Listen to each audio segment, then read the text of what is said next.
यति बेला हामी माझ हुनुहुन्छ बाँसुरी तन्त्रका अध्यक्ष रूपक बाँसुरी सर, यहाँलाई सम्पूर्ण मिडियामा स्वागत छ। धन्यवाद तपाईलाई अनि यो भिडियो हेर्ने सम्पूर्ण दर्शकहरूलाई। तपाईको बाँसुरी तन्त्र अभियान यति बेला कहाँसम्म पुग्यो होला? अब कहाँसम्म पुग्यो भन्ने कुरै भएन। अगाडि बढिरहेको छ, बढाइरहेका छौँ, म बढिरहेको छु। अब म मात्र अघि बढ्ने होइन नि, अब सम्पूर्ण जनताले अगाडि बढाउन साथ सपोर्ट, हौसला, माया, प्रोत्साहन दिन पर्यो नि। त्यसपछि तपाईँको कहाँ पुग्यो भन्ने कुरा त अब बिस्तारै थाहा पाउने कुरो हो, बुझ्ने कुरो हो। अहिले जनताहरू ठुल्ठुला पार्टीका पछाडि छन्। कतिपय पार्टीहरू समन्वयकारी भूमिकामा एउटा पार्टी एकीकरण भइरहेको अवस्था छ। ठुला पार्टीहरूले हामीले बाजी मार्छौँ भन्न आछन्। तपाईँले बाँसुरी तन्त्र भन्न कुर्लिरहँदा किन यो जनताको त्यति धेरै ध्यान चासो नपुगिरहेको होला? अब राम्रो कुरोलाई तपाईँको चासो पुग्न केही समय लाग्छ। तपाईँको मेन कुरो के हो भने केही राम्रो कुरो गर्छु, बनाउँछु, कसैले पनि गर्न नसक्ने काम गर्छु भन्दा नपत्याउने चाहिँ धेरै हुन्छ नि त। अब पत्याउने थोरै हुन्छ। अब तपाईँको एकछिनलाई तपाईँको हेलिकप्टर बनाउने, यो प्लेन बनाउने, त्यो राइट बदरहरूलाई पहिला सुरुमा त के भन्थे, पत्याउँथेनन् नि मान्छेहरूले, पछि बनाएरै देखाए। अहिले मेरो उद्देश्य के बोकेको छु मैले, यो देश र जनताको भविष्य कसरी बनाउने, यो देश कसरी बन्छ, जनता कसरी खुसी हुन्छन्, सुखी हुन्छन्, जनताको भविष्य कसरी बन्छ। आज तपाईँको धेरै जनताले दुःख पाए, विदेश गए, बाध्यताले रुँदै कराउँदै रहर नभइकन उनीहरूलाई यही देशमा केही काम गर्न मन लाग्ने बनाउनुपर्छ, यही वातावरण बनाउनुपर्छ, भनौँ न यो देशका अपराधहरू रोक्नुपर्छ, यो अपराधमुक्त राष्ट्र बनाउनुपर्छ, देश आत्मनिर्भर बनाउनुपर्छ भन्ने कुरा हत्तपत्त कसलाई मनपर्छ र। अब तपाईँको यहाँ त कसरी हुन्छ, तपाईँको दुनो सोधाउने बाटो मात्र गरेर गफ दिइरहेको हुन्छन्, आन्दोलन भइरहेको हुन्छ। कसरी हुन्छ, बिहान बेलुकाको दुई छाक टार्ने तरिकाको मात्र आन्दोलन भइरहेको हुन्छ। त्यही कारणले चाहिँ तपाईँको हाम्रो राम्रो कुरोलाई पत्याउन अलिकति गाह्रो भयो। अब तपाईँको यो अमेरिका, अस्ट्रेलिया, अब तपाईँको युरोप विकसित राष्ट्र भइदिएको भए तुरुन्तै पत्याइहाल्थ्यो मलाई, होइन? अब नेपालमा अझ पनि मान्छेको दिमागमा अन्धकार छ, कति अशिक्षित छन्, कति भेडै छन्, अनि कहाँबाट बुझ्छन्। अब त्यो बुझाउनुपर्छ, उनीहरूको अन्धकार हटाउनुपर्छ पहिला हामीले। अन्धकार हटाइसकेपछि बिस्तारै बुझ्छ, नबुझे उपाय छैन। मैले भनिराखेको छु पटक पटक तपाईँहरूलाई, रूपक बाँसुरीले चलाएको अभियान भनौँ अथवा हाम्रो उद्देश्य, हाम्रो मिसन, हाम्रो एजेन्डा नबुझे खैरात छैन। दिन दुगुणा रात चौगुणा यस्ता अपराधहरू बढेको बढे, तपाईँको नेपाली जनताहरू विदेशमा बेचेको बेचे, यहाँ घटना नै घटना, त्यो नराम्रो के अपराधिक घटना मात्र घटिरहन्छ, देश तहस नहस मात्र हुने हो। जुन दिन बिस्तारै सबैले हामीले बुझाउँछौँ, अरूले बुझ्दै जान्छन्, त्यसपछि त तपाईँको भने जस्तो भइहाल्छ बाँसुरी तन्त्र। अनि त्यसपछि के हो कसो हो जनताले बुझ्छन्। अब हामीले बुझाउनु खोजेको मैले बुझेँ, कतिले बुझ्दै पनि गएको छन् है, बुझ्दै पनि गएको छन्, सबैले नबुझ्या भन्न मिल्दैन। अब तपाईँको यो देशको अपराध मुक्त गर्नुपर्छ, मैले आवाज उठाउँदै गर्दा, उद्देश्य बोक्दै गर्दा, मसँग औषधि छ भन्दै गर्दा, मैले सक्छु भन्दै गर्दाखेरि तपाईँले बुझ्नु भएन भने, अरूले बुझ्नु भएन भने त तिनीहरू भने त अपराधिक सोच भएको व्यक्तिहरू हुन्छन् भनौँ, अथवा उनीहरू अपराध चाहिँ मन पराउने कि अपराध भएको चाहिँ हेर्न खोज्ने। नेपालमा मान्छे मऱ्यो अरे, मारेपछि के कसैलाई मारे नि त, तपाईँको मान्छे मार्यो अरे भनेर रमाउने खालका, अथवा तपाईँको त्यो ठिक्क पार्ने खालको, ओहो यस्तो घटना घटेछ नघटे भए नि हुन्थ्यो खालको भन्ने खालको सोच बोक्ने खालका परे कि।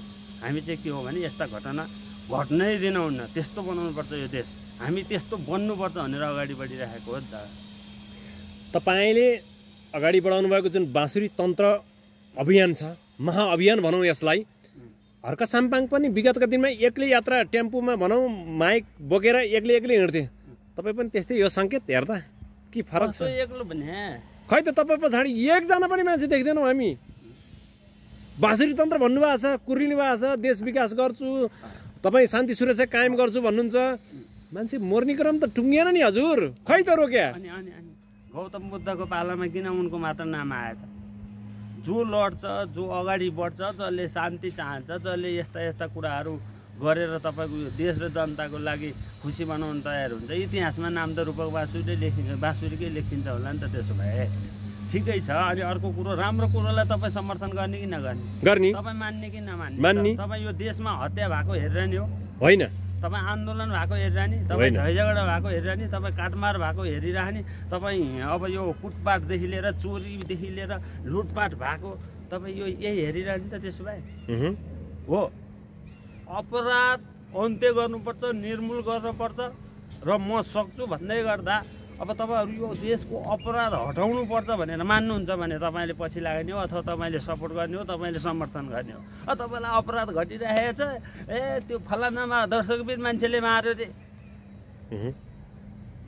आमाले के अरे छोरोले आमालाई मार्यो रे, बुढीले बुढोलाई मार्यो रे, बुढोले बुढीलाई मार्यो रे भनेर तपाईँ त्यस्तै न्युज हालेर यो दाम कमाएर यो पेट पाल्न तयार भइरहनुहुन्छ भने तपाईँ हाम्रो समर्थनमा किन आउनुहुन्छ त? तपाईँहरू त घटना घटेको हेर्न चाहनुभयो। म भन्दैछु बुझ्नु पर्यो नि त तपाईँहरूले। जस्तो रोग लाग्नुभन्दा रोग लाग्न नदिने के, जस्तो यो देशमा अपराध घटिसकेपछि अस्ति तपाईँको जेएनजी आन्दोलनमा सिंहदरबार जल्यो, दर्शकबिन सिंहदरबार जल्यो रे भनेर भन्नुभन्दा हामी चाहिँ कस्तो भने सिंहदरबारै जलाउनु हुन्न, त्यस्तो मान्छेको लर्गन बनाउनु खोजिरहेको मान्छे हो नि त।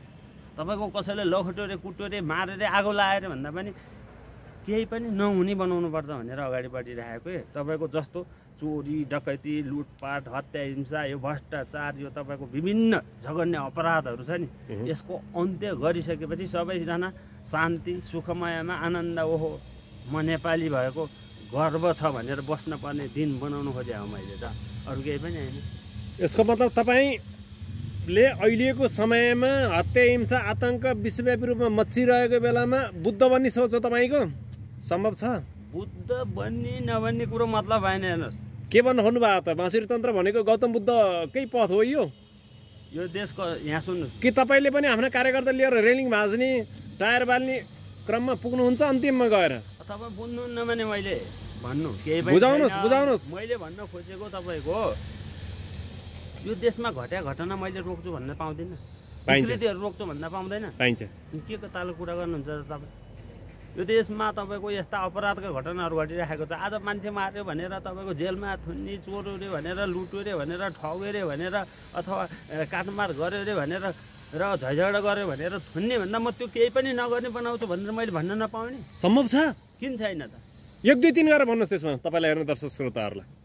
अब 1 2 3 के भन्ने भने तपाईँको रूपक बाँसुरीसँग औषधि छ के तपाईँको देशमा घट्ने गरेको यो जस्तो तपाईँको यो देश नेपालमा के छ, चोरेपछि तपाईँको उसलाई लगेर 24 दिन थुन्ने, मुद्दा मामिला चलाउने, अथवा ठगेपछि अथवा लुटेपछि अथवा झैझगडा गरेपछि अथवा मान्छे मारेपछि छ नि त। म त्यो केही पनि कसैले केही पनि नगर्ने बनाइदिन्छु भने यहाँ चोर पनि हुँदैन, तपाईँको ठग्ने पनि हुँदैन, लुट्ने पनि हुँदैन, भ्रष्टाचार गर्ने पनि हुँदैन, मान्छे मार्ने पनि हुँदैन, यो जघन्य अपराध जे हुन्छ नि आत्महत्या समेतदेखि लिएर यो सबै केही पनि नगर्ने हुन्छ कि त्यस्तो बनाउने भने हामीले त्यस्तो सपना बोकेको हो। तपाईँले मेरो सपना बुझ्नलाई धेरै गाह्रो छ, अब बुझ्नुपर्छ।